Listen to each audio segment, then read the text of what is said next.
அருட்பெருஞ்சோதி அருட்பெருஞ்சோதி தனிப்பெருங்கருணை அருட்பெருஞ்சோதி உலகெலாம் பரவ என் உள்ளத்து இருந்தே அலகிலா ஒளிசெய் அருட்பெருஞ்சோதி.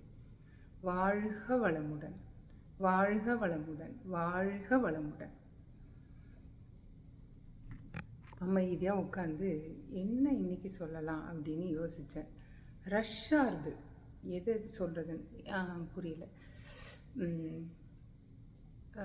நான் சொன்னேன் இல்லையா, ஆதியிலிருந்து என்னுடைய சேனலை இந்த வீடியோஸை பார்த்துட்டு இருக்கிற ஒருத்தர் நிறையா நீங்கள் சொல்கிற வார்த்தைகள், நீங்கள் சொல்கிறதெல்லாம் புதுசாக இருக்குது எனக்கு அப்படின்னு போட்டிருந்தாரு. அது என்ன வார்த்தை அவருக்கு புதுசாக இருந்தது என்ன ஒன்றும் புரியல. எனக்கு புரிஞ்ச மாதிரி எனக்கு என்ன அப்படின்னா, இப்போ வேதாத்திரியம் நிறைய பேர் சொல்கிறாங்க, அத்வைதம் நிறைய பேர் சொல்கிறாங்க, விசிஷ்டாத்வைதம் அட்லீஸ்ட் நிறைய பேர் சொல்கிறாங்க, வேலுக்குடி கிருஷ்ணன் பர்டிகுலராக. அது மாதிரி அதனால் நான் சரி நம்மளுடைய பார்வை நம்ம கிரகிச்சதை மட்டும் சொல்லலாம்னு நினச்சேன். ஆனால் என்ன சொல்கிறது, எனக்கு எப்பயுமே அந்த தாய்மை உணர்வு அதிகம். ஏன் அப்படின்னா நான் சொல்கிறேன் கேளுங்களேன். எனக்கு தாயார் தத்துவம் உரைக்கப்படும் போது, தாயார் தத்துவம் நான் மறுபடி சொல்கிறதுக்கு காரணம், தாயார்ன்றது மகாலட்சுமி. வைணவர்கள் மகாலட்சுமியை தாயார் அப்படின்னு தான் சொல்லுவாங்க. நம்ம சக்தியை தேவின்னு சொல்கிற மாதிரி, அம்பாள் அப்படின்னு சொல்கிற மாதிரி அவங்க தாயார் அப்படி தான் சொல்லுவாங்க. இதெல்லாம் தெரியாதா அப்படின்னு நினைக்கிறவங்க, இது தெரியாதவங்களுக்காக தான் நான் இப்போ சொல்கிறேன். அடிப்படையில் சொல்லிவிட்டு சன்மார்க்கத்தில் எப்படி நுழைஞ்சிடுறதையும் கொஞ்சம் சொல்லி ஒரு ஸ்டேஜுக்கு எடுத்துன்னு வரலான்னு நான் பார்க்குறேன். எப்படின்னா, இன்னர் இன்ஜினியரிங் நான் அட்டன் பண்ணியிருக்கேன். அப்போ நான் நினைப்பேன், அவ்வளோ இப்போ நான் யூஎஸில் தான் இன்னர் இன்ஜினியரிங் அட்டன் பண்ணேன். சின்சினாட்டிக்கு போனால் அங்கே 4000 பேர் அட்டன் பண்ணேன். அப்போ நான் இப்போ 3 நாள் அது ரிட்ரீட், 3 நாள் இருந்தோம். 3rd டே தான் உங்களுக்கு அது சாம்பவி மகாமுத்ரா சொல்லியே கொடுத்தாரு. ஃபஸ்ட்டு டே ஃபுல்லாக அதுக்கான ப்ரிப்பரேஷன், 2nd டே கொஞ்சம் உடம்புல ஃப்ளெக்சிபிலிட்டிலாம் கொண்டு வரது, விளையாடுறது அந்த மாதிரிலாம் கொண்டு வந்துட்டு 3rd டே தான் அந்த சாம்பவி மகாமுத்ரா சொல்லி கொடுத்தாங்க. இன்னர் இன்ஜினியரிங் பயிற்சி சொல்லி கொடுத்தாரு. அப்போ தான் எனக்கு புரிஞ்சுது, குரூப்பிங் எ பீப்புள். அப்போ different sector of people, different mind செட்டில், டிஃப்ரெண்ட் சோஷியல் பேக்ரவுண்டோடு வரவங்களை, அது யூஎஸில் அப்படி கூடும்போது அதை ஒரே ஒரு ஃப்ரீக்வன்சிக்கு கொண்டு வராரு. அவர் கொண்டு வராரு. சரி, நீங்கள் ஏன் அங்கேயே இல்லை அப்படின்னு கேட்டிங்கன்னா, நான் எங்கேயுமே இல்லை, அதை நல்லா கவனிங்க. நான் எங்கேயுமே இருக்க மாட்டேன். நான் உடும்பு பிடித்திருப்பது வள்ளல் பெருமானை மட்டுமே. அவர்கிட்ட அதுதான் கடையின் அதன் எல்லையின் எல்லை.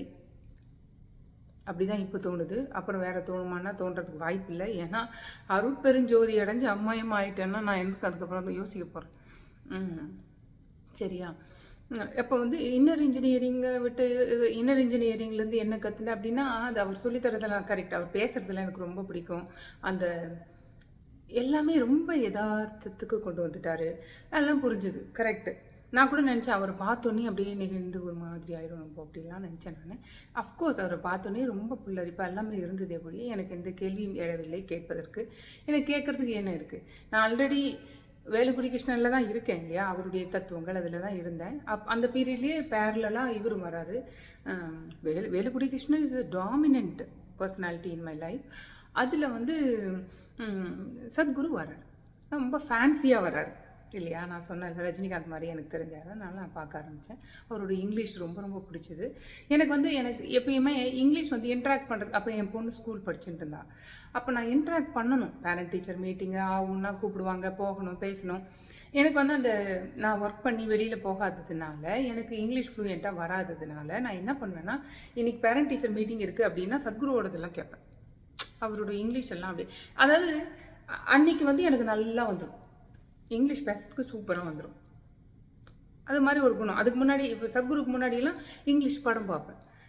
ஓல்டு கிளாசிக் மூவிஸ் எல்லாம் ஏதாவது பார்ப்பேன். பார்த்துட்டு நான் போய் பேரண்ட் டீச்சர் மீட்டிங் அட்டன் பண்ணேன்னா என்னால் பேச முடியும், தெரியும், பேசுறதுக்கு ஈஸியாக இருக்கும், கம்ஃபர்டபுளாக ஃபீல் பண்ணுவேன். That's it. எனிவே நான் பேசிடுவேன். நான் எப்படி பேசினாலும் அவங்க புரிஞ்சுக்குவாங்க. இந்தியாவில் தான் இவளுக்கு கிராமர் தெரில, டென்ஸ் தெரில, வாய்ஸ் தெரிலன்னு ஏதாவது சொல்லுவாங்களே தவிர, இங்கே அப்படி கிடையாது. இது ஃபாரின் லாங்குவேஜ் தான், நம்மளை பார்த்தாலே தெரியும் இல்லையா நம்ம ஃபாரினர்னு. ஸோ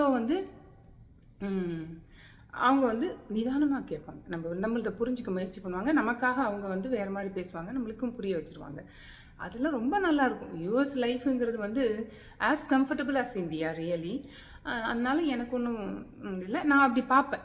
பார்க்கும்போது சத் விஷயமாகவும் கேட்பேன். அந்த சத்குரு அவர் பேசுகிற காமெடி எல்லாமே எனக்கு பிடிக்கும். பட் ஆனால் இன்னர் இன்ஜினியரிங்கில் அவர் சொல்லித்தரது வந்து ஒன்றும் இல்லை. நம்ம சொல்கிற அந்த குண்டலினியோட ஷார்ட் ஃபார்ம் அவர் கண்டுபிடிச்சது.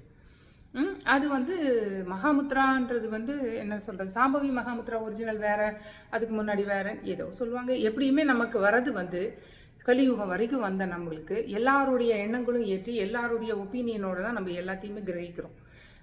அதை தான் மாயங்க. ஒரிஜினாலிட்டிங்கிறது யார்கிட்ட இருந்து வெளிப்பட்டதோ அதுதான் ஒரிஜினல். அதுவே நம்மளுக்கு கிடையாது. வெளிப்பட்டதாக சொல்லப்படுவதும் எழுதப்பட்டதே. அதை யார் எழுதுனாங்க நமக்கு தெரியாது. ஸோ எப்பயுமே என்ன பண்ணணும், அதில் இருக்கிற சத்பொருள் எடுத்துக்கணும். முக்கியமாக இப்போ வந்து வேலுக்குடி கிருஷ்ணன் சொல்லுவார், பகவத்கீதை சொன்னார் இல்லையா, அந்த பேட்டில் ஃபீல்டில் உட்காந்து பகவத்கீதை சொல்கிறாரு. அர்ஜுனன் கேட்குறான். அதில் வந்து எனக்கு அதாவது நான் சொல்கிறேன், நம்பர், ஸ்லோகம், பேர் இதெல்லாம் கரெக்டாலாம் நான் சொல்லவே மாட்டேன். எனக்கு வந்து கருத்துக்கள் கிரகிக்கப்படும், கருத்தை மட்டும் வச்சு கருத்தோட கருத்தாக நான் ஆயிடுவேன். அதனால் அதெல்லாம் உதிர்த்துடுவேன். அப்போ போயிடும், அது ஆட்டோமேட்டிக்காக போகும். நான் என்ன பண்ணுறது, அதுவே பண்ணும். ஸோ இப்போ என்ன ஆச்சு அப்படின்னா, அவர் சொல்லுவார் பகவத்கீதை சொல்லிகிட்டே இருக்கும்போதே அர்ஜுனனுக்கு ஒரு கட்டத்தில் 18 அத்தியாயம்னு நினைக்கிறேன். அந்த 18 அத்தியாயத்துக்கு முன்னாடியே 3-4 அத்தியாயமோ 3 அத்தியாயத்துக்கு முன்னாடி 15, 14, 13 தெரியாது.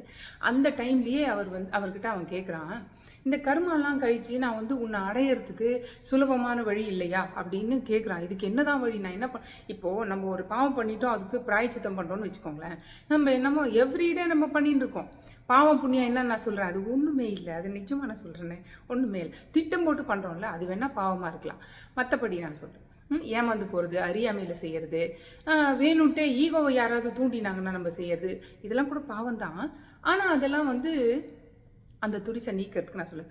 துரிசுன்றியே அது கூட உங்களுக்கு புரியலன்னு நான் சொல்கிறேன். துரிசுன்னா கலங்கங்கள்னால் வேண்டாதவை, தூசுகள்னு வச்சுக்கோங்களேன். இப்போ தங்கத்தை சுத்த தங்கமாக ஆகணும் அப்படின்னா துரிசை நீக்கணும். எப்படி காய்ச்சி அடிப்பாங்களாம், அந்த மாதிரி தான். நம்ம வந்து துரிசு நீங்கணும் அப்படின்னா நம்ம மெமரியை விடணும். துரிசுங்கிறதே மெமரி தான். நம்ம லைஃப் நினச்சிட்டு இருக்கிற அத்தனையும் நம்மளோட மெமரிஸ். ஒன்று ஜெனட்டிக் மெமரி, அது நம்ம அம்மா அப்பா மூதாதையர்கிட்ட இருந்து நம்ம கொண்டு வந்த அறிவு. அது இல்லாமல் காஸ்மிக் மெமரி, நம்ம அந்த இறை பார்ட்டிகளாக வெளியில் வந்ததுலேருந்து நமக்கு கிடைச்ச அத்தனை மெமரியும் இருக்குது நமக்குள்ள. இப்போது ஜெனட்டிக் மெமரி மூலாதாரத்துலேயும் கீழ் மூலாதாரம் அங்கேயும், காஸ்மிக் மெமரி இங்கேயும் இந்த மூலாதாரத்துலேயும் இருக்குது. எனக்கு தெரிஞ்சு காஸ்மிக் மெமரி கூட இங்கே தான் இருக்குது.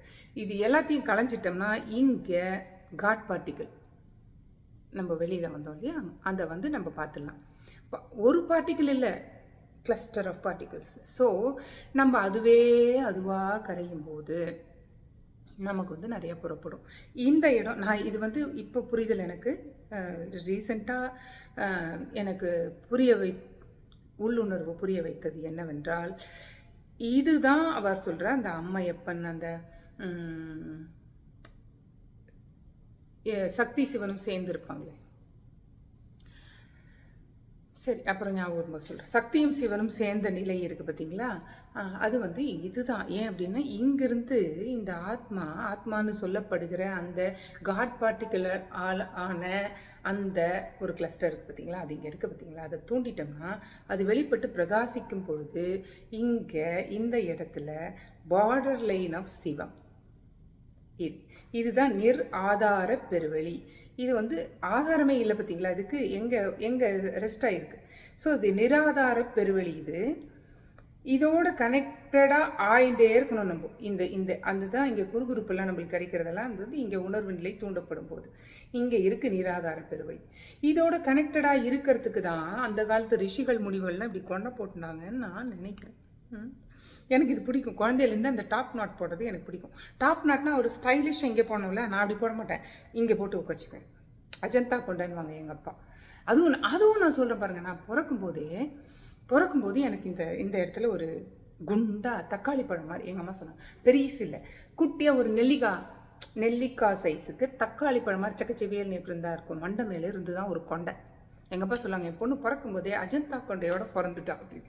அது என்னவோ மெடிக்கல் டேர்ம்ஸில் அது குறைபாடாக சொல்லியிருக்கலாம். ஆனால் அவங்க வந்து சொன்னாங்களாம், அப்படியே விடுங்க, அப்படி சரியாக போயிடும் அது தானே, அதனால தலைக்கிலே தண்ணி ஊற்றாதீங்க அப்படின்லாம் சொன்னாங்க போல இருக்கு. என்னை வந்து சொல்லுவாங்க எங்கள் அம்மா, ஒரே ஸ்பாஞ்ச் பார்த்து தான் 6 மாதமும் 9 மாதமும் எனக்கு தெரியாது. அது ஏதோ சர்டன் பீரியட் வரைக்கும் no bath at all, only sponge bath. பக்கெட்டில் தண்ணி வச்சு தொட்டு தொட்டு துடைப்பாங்களாம். ஏன்னா அதில் தண்ணி படம் வச்சு அதை தானே அமைக்கித்தான். அப்போ நான் நினைக்கிறேன், ஏன் அப்படின்னா இது வந்து நிறைய ஜென்மத்தில் கலெக்டிவாக யோகத்தில் இருந்திருக்கும், வாசி செய்திருக்கும், எல்லாத்தையும் அறகுறையாக விட்டடிச்சு விட்டு ஓடி இருக்கும். இதனால் அந்தக்குள்ளே அந்த ஜடம்ங்கிற காற்று போகக்கூடாதுன்னு மாதிரியே ஒரு கொண்டையோடு நான் பிறந்திருப்பேன்னு எனக்கு தோணுது. ஏன் அப்படின்னா நிறைய நாள் எனக்கு தெரிஞ்சு ஒரு 10 வயசு வரைக்கும் எனக்கு இன்டராக்ட் பண்ணி எல்லாரோடையும் வாழ தெரியாது. நான் வந்து இப்படி பார்த்து பார்த்து கற்றுப்பேன். என் தம்பியை பார்த்து நான் கற்றுப்பேன். என் தம்பி என்னோட 3 வயசு சின்னவன். ஆனால் அவனை பார்த்து இவன் எப்படி எல்லாரோடையும் ஜாலியாக இருக்கிறான் எனக்கு தெரியாது. சர்டன் பீப்புள் தான் நான் பழகுவேன், அவ்வளோதான். பீப்புள்னே கிடையாது, எல்லாரோடையும் ஜாலியாக இருப்பேனே தவிர ரொம்ப குழந்தையாக இருக்கும்போது மிங்கிள் ஆக மாட்டேன். நான் ஒரு பார்வையாளராக தான் எல்லாரையும் அப்படி பார்த்து நான் கற்றுண்டேன் பழகிறதுக்கே. உண்மையாக சொன்ன போனால் அப்படி தான். இப்போ தெரியுது அப்படி கற்றுருக்கவே தேவையில்லை, இந்த மாட்டிக்கிறதுக்கு எதுக்கு கற்றுக்கணும். அப்போவே நான் தன்னிலை உணர்ந்து அந்த தன்மையிலேயே இருந்திருக்கலாம். கர்மா இருக்கு இல்லையா, கர்மாங்கிற அந்த பதிவுகள் இருக்கு இல்லையா, அது வெளிப்பட்டு தீரணும் இல்லையா, அப்படி தான் ஆகும் அது. வழக்கம் போல் எங்கே சொல்லிவிட்டேன், மன்னிக்கணும். வழக்கம் போல் டிஃப்ரெண்ட் டைவர்ஷனில் நான் பாட்டுக்கு பேசிகிட்டு இருக்கேன். அது எனக்கு புரிஞ்சு போச்சு. அதனால் நான் வந்து அதுக்கப்புறமா கட் பண்ணி நிறையா பேசினேன். அது எல்லாமே டிஃப்ரெண்ட் ஐடியாஸ். ஸோ அதை நான் இப்போ விட்டுறேன். அதனால நான் இப்போ என்ன சொல்கிறேன்னா, நான் வந்து ஏற்கனவே சொல்லியிருக்கேன், பகவத்கீதை கிருஷ்ணர் சொன்ன போது அப்படின்னு ஒரு டாபிக் ஆரம்பிச்சிருக்கேன், தாயார்னு ஆரம்பிச்சிருக்கேன். அதுக்கப்புறம் இன்னர் இன்ஜினியரிங் போய் அங்கேருந்து எங்கேயோ போயிட்டேன். ஸோ நாளைக்கு நிச்சயமாக எழுதி வச்சு தாயார் தத்துவமானது, அந்த தாய்மையை பற்றி, தாய்மைனா எனக்கு பிடிக்கும் அப்படின்னு சொல்லியிருந்தேன் இல்லையா, அதை பற்றி மட்டும் சொல்கிறேன். அதுக்கு அப்போ முடிஞ்சால் அந்த பகவத்கீதை ஒன்று ஆரம்பித்து பாதியில் விட்டுருக்கேன் பார்த்தீங்களா, அதையும் நாளைக்கு சொல்லிடுறேன். சரியா? இத்துடன் உரையை முடித்துக் கொள்கிறேன். ப்ளீஸ் மன்னிக்கவும். இப்போ பேசும்போது இன்ட்ராக்ட் பண்ணும்போது நம்ம வந்து இது மாதிரி எல்லாம் மறந்துட்டுப்பா நாளைக்கு சொல்கிறேன் அப்படின்னு நான் சொல்கிற மாதிரி நீங்களும் எடுத்துக்கொள்ளுங்கள் ப்ளீஸ். என்ன, நம்ம எல்லாரும் குரூப் ஆகி ஒன்றாகி ஒரே ஃப்ரீக்குவென்சியில் வந்து அடைய வேண்டியதை அடைந்து பெற வேண்டியதை பெற்றுக்கொள்ளலாம். வாழ்க வளமுடன். அருட்பெருஞ்சோதி அருட்பெருஞ்சோதி தனிப்பெருங்கருணை அருட்பெருஞ்சோதி.